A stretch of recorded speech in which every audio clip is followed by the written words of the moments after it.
and talk about some good things as well as some bad things. Now, overall, we have a pretty good perception of Carter over the years, but he did do some things that didn't get him reelected. Now, the biggest thing he did was win a Nobel Peace Prize. In 1979, he will invite Benem Mecham of Israel and Anwar Sadat of Egypt to the United States, to Camp David, to have a peace treaty. This is the first time that an Arabic country will sign a peace treaty with Israel, or Egypt specifically signs one with Israel. And so for this, Jimmy Carter wins a Nobel Peace Prize. It's a big deal. Okay? Now, what hurt him is called the Malaise speech. Okay? He goes on TV to give a State of the Union address to talk about the economy. And he says, the economy is of national malaise. Okay. I've never heard the word malaise in my life before. It, in short, it has two meanings. It means of national concern, but it also kind of means of national blame. So, he's trying to mean it's national concern. We all have to pitch in, going back to Kennedy, ask not what your country can do for you, what you can do for your country, that mentality, but the American public takes it wrong. They take it as Jimmy Carter's pointing the finger at them. He don't win re-election against Reagan. Okay, that's one reason. There's some other reasons as well. Now, in 77, the Democrats were having to dodge a busing issue, and we'll talk about that in civil rights, or maybe at the end of this, sorry. And so what happens here is in 1977, Jimmy Carter will grant amnesty to the draft dodgers. So without this, President Clinton could have never become president. He wouldn't have been allowed back in the country. Amnesty basically means freedom to move around. So they're going to move around and not be prosecuted for, running away from the draft. Okay?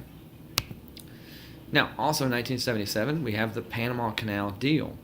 The United States still has that stigma of being an imperialist nation, and if we're all about human rights, we need to protect all human rights. And so Jimmy Carter signs a deal with the nation of Panama in 1977 that will return control of the Panama Canal to the Panamanian, love saying that word, Panamanian government in the year 2000. And so some people see this as a great thing. Other people say, I don't know.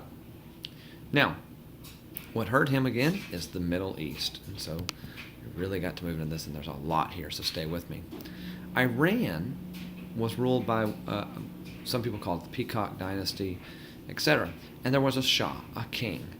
The United States had pumped billions of dollars into Iran to set up infrastructure. They had given them the top military might and muscle and missiles. And then the Shah is run out of the country by an Iranian revolutionary. Okay, this is an Islamic revolution. And the whole purpose of this Islamic revolution is to get rid of any Western influence. So it starts with the Shah, and it goes on to the businesses, okay? So the Shah, that's the easiest part to get rid of. The business is not. And so that's where we're going to go here in a second. With the Shah gone, the guy who takes over is named the Ayatollah Khomeini, all right? Now, the Ayatollah Khomeini, in Iran, they basically have two leaders. Ayatollah means revered one, and then they have prime minister. So prime minister handles basically all the government stuff, and the Ayatollah is tying religion into it. They don't have a separation of church and state. We do. Okay? So the Ayatollah will inspire this revolution to keep going. That's so much so that beginning in 1979, November I think, some Iranian revolutionaries stormed the U.S. Embassy in Tehran, and they seize 60-something embassy workers and hold them hostage. Okay? And so this starts the Iran hostage crisis, and there's a ton we're going to get here, okay? The first thing is, what's the goal of this? To eliminate all Western influence, to get them to leave, okay?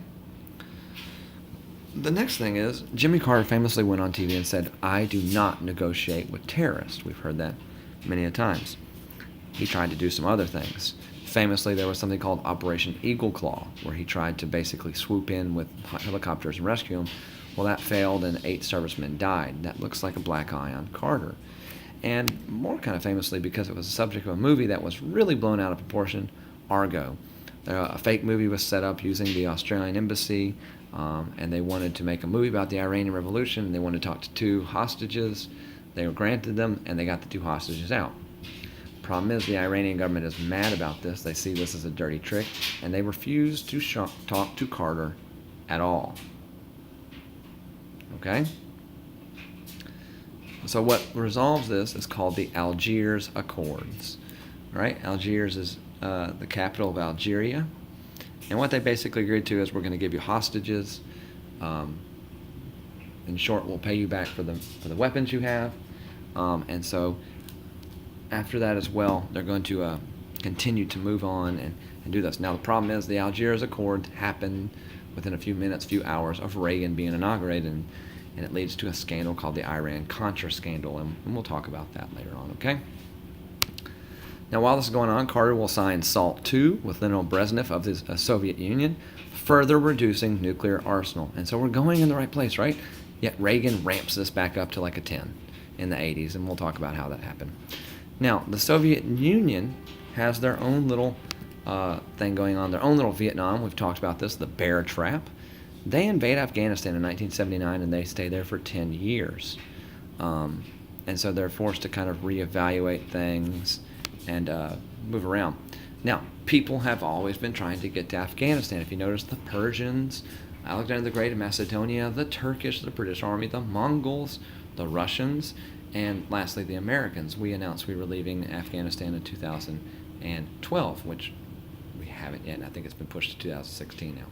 So, why do they always want Afghanistan? It's strategically an awesome place. You have lots of trade routes. Also has a lot of rich natural resources, and it's just a really good route. Yet they cannot beat these tribes of just different Islamic groups who are there and don't like any foreign control. And that's been a major problem for us, as well as the Russians and the Mongols and the Turks and the British Army and Macedonians and the Persians. And so the question is, who's going to be next? But there you go. Now, last thing we have to talk about is the kind of the environmental thing with the EPA, and we'll look at that